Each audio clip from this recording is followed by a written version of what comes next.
नमस्कार। अभी हम पेपर पहला ए का बाल मनोवैज्ञानिक के बारे में प्रश्न नंबर 12 पे question number 12, how many types of games are there but describe. खेलों के प्रकार, टाइप्स ऑफ गेम्स। खेलों को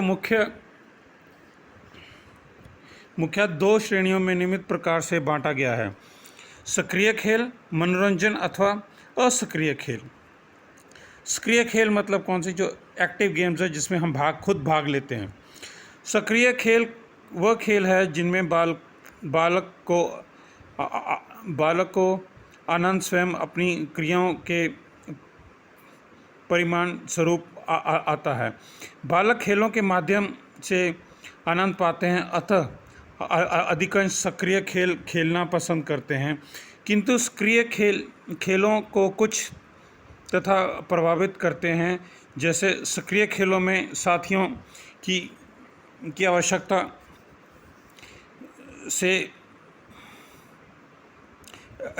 पड़ती है तथा साथियों द्वारा स्वीकृति से बालक को सक्रिय खेलों में मिलने वाला आनंद प्राप्त होता है। लड़कियां लड़कों की तुलना में कम सक्रिय खेल ये पसंद करती हैं। सक्रिय खेलों का बालक के स्वास्थ्य से सीधा संबंध है। स्वयं बालक अधिक सक्रिय खेल खेलना पसंद नहीं करते। दुर्लभ एवं बीमार बच्चों की तुलना में स्वस्थ बालक अधिक सक्रिय खेलों द्वारा संतुष्टि प्राप्त करते हैं। बालकों का वातावरण भी सक्रिय खेल के प्रकार को प्रभावित करता है। देश, परिस्थिति, मौसम खेलों के प्रकार को तय करता है। जो खेल ठंडे देश में अथवा ठंडे मौसम में खेले जाते हैं वो गर्म मौसम में नहीं खेले जा सकते। सक्रिय खेलों को बालक की बुद्धिमत्ता भी प्रभावित करती है। समाज में बौद्धिक एवं बुद्धिमान बालक उन बालकों की तुलना में कम सक्रिय खेल पसंद करते हैं जो सामान्य स्तर के आसपास हैं। अधिकांश सक्रिय खेल उपकरणों के बिना नहीं खेले जा सकते। अतः जिन बच्चों के पास खेल के साधन एवं उपकरण खिलौने कम होते हैं वह सक्रिय खेल कम खेलते हैं। विभिन्न प्रकार के सक्रिय खेल निम्नलिखित हैं। यह है कल्पनात्मक खेल। जर्सील्ड के अनुसार वर्ष का बालक यह अभिनय करता है, सीखता है। जिस वातावरण में वह रहता है उसका बालक के खेलों पर प्रभाव पड़ता है तथा उसे बालक अपने खेलों में प्रतिबिंबित करता है। काल्पनिक खेलों में परिवार को खेलों में उतारना, माता पिता बच्चों के संबंध, काल्पनिक गुड़िया घर से स्थापित करना, भावी उत्तरवादियों के कल्पना करना, स्वयं को सताने वालों को दूसरे द्वारा सताए जाने के दृश्य प्रस्तुत करना। फिर दूसरा है संग्रहात्मक खेल। जैसे तैसे बालक वातावरण में अधिक प्रभावित होता है वैसे उसे आसपास की सुंदरता, आकर्षक वस्तुएं प्रभावित करने लगती हैं तथा वह उन्हें संग्रह कर लेना चाहता है। इसी प्रेरणा से जुड़े हुए संग्रह खेल आओ जी आओ, नमस्कार। कहाँ थे तुम?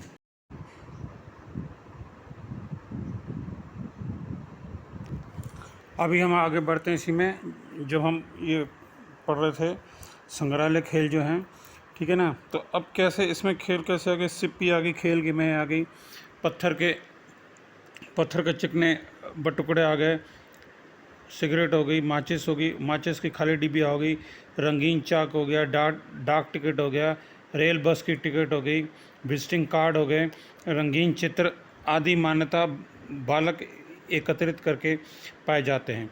इन संग्रहों की हिफाजत, गिनती आदि में उन्हें संतुष्टि एवं या आनंद मिलता है। ये संग्रहात्मक खेलों की प्रकृति 5 से 6 वर्ष के बालकों में अधिक पाई जाती है।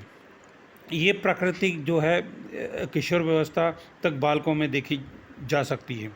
देश विदेश की डाक टिकटें, विभिन्न अंतर्राष्ट्रीय रिकॉर्ड्स, बालकों की रुचिकारक संबंधित खेल बकरियां हैं। तीसरा है शारीरिक खेल। जिन खेलों में सामाजिक गुणों में अधिक शारीरिक बकरियों का महत्व होता है उन्हें शारीरिक खेल कहते हैं। ये खेल शारीरिक वृद्धि एवं विकास के लिए, मांसपेशियों के सौष्ठव के लिए एवं शरीर के क्रियात्मक विकास के लिए अधिक उपयोगी हैं, जैसे कुश्ती, भाला फेंकना, दौड़ कूद आदि। चौथा है स्वतंत्र खेल। स्वतंत्र खेलों से तात्पर्य है कि वह खेल जिसमें बालक कुछ भी करने को स्वतंत्र रहता है, अर्थात उस पर संयम और नियमों का वंचित नहीं रहती। स्वतंत्र खेल प्राय उन बालकों में अधिक लोकप्रिय है जो कुछ नया करने के इच्छुक होते हैं। बालक अपने आरंभिक माहों में विभिन्न वस्तुएं, खिलौनों में आवाज़, रंग व स्थान संबंधी खोज करने का आतुर रहता है। धीरे धीरे इन चीज़ों का स्थान खिलौनों व उनसे संबंधित खेल ले लेते हैं। ये खेल बालक वाले खेलों के नाम से जाने जाते हैं, जैसे गुड़िया गुड्डा, खिलौनों से खेलना आदि। पांचवा है रचनात्मक खेल। रचनात्मक खेल जो हैं ये सक्रिय खेल होते हैं जिनमें बालक कुछ नया सृजन करने का प्रयास एवं ये अभ्यास करता है। आरंभिक बाल्यकाल से ही बालक में रचनात्मक प्रकृतियाँ विकसित होने लगती हैं। वास्तु रचनात्मक जो खेल हैं काल्पनिक खेलों से काफ़ी सामान्य रखते हैं, क्योंकि रचनात्मक कल्पना शक्ति द्वारा प्रभावित होती है।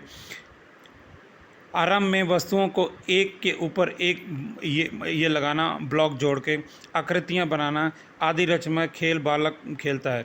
धीरे धीरे मिट्टी के खिलौने, बर्तन बनाना, कागज़ के फूल, अन्य आकृतियाँ बनाना, माला बनाना आदि रचनात्मक क्रियाएं खेल के रूप में बालक स्वीकार कर लेता है। बालिकाएं गुड़िया बनाना, उनका घर बनाना, उनके कपड़े सिलना आदि रचनात्मक खेल यदि खेलती हैं। प्राय रचनात्मक का एवं काल्पनिक खेल एक साथ भी खेले जा सकते हैं। छठा है संगठित खेल। संगठित होकर समूह में खेलने वाले खेल संगठित खेल कहलाते हैं। उत्तर बालकाल में ये खेल बालकों में अधिक प्रचलित बहुत हैं। इन खेलों में सामान्यतः अधिकांश मैदान में खेलने वाले खेल ये आ जाते हैं, जैसे खो खो, फुटबॉल, हॉकी आदि। इन खेलों के अपने नियम एवं संगठन होते हैं। प्राय ये अपने निर्धारित फ्रेमवर्क में ही खेले जाते हैं। संगठित खेल किशोर अवस्था तक खेले जाते हैं। टीम के अंदर खेलना इन खेलों की विशेषता होती है। अब हम इसी में आगे बढ़ते हैं, जो इसका दूसरा पार्ट है, मनोरंजन अथवा असक्रिय खेल, एंटरटेनमेंट और इनएक्टिव गेम्स। ये वह खेल हैं जिनमें बालक कम से कम शारीरिक गतिविधियां करके दूसरों की क्रिया की परिणामस्वरूप आनंद पाता है। यह क्रिया क्योंकि बालक को सुखद आनंद की अनुभूति प्रदान करती हैं, ये भी खेल के अंतर्गत आते हैं, जैसे टेलीफिल्म देखना, कार्टून देखना, वीडियो गेम्स खेलना या देखना, संगीत सुनना, कहानी कॉमिक्स पढ़ना, खेल का प्रदर्शन देखना। इसके साथ ही हमारा प्रश्न नंबर 12 ख़त्म होता है। अब हम अगले प्रश्न पे चलते हैं। धन्यवाद।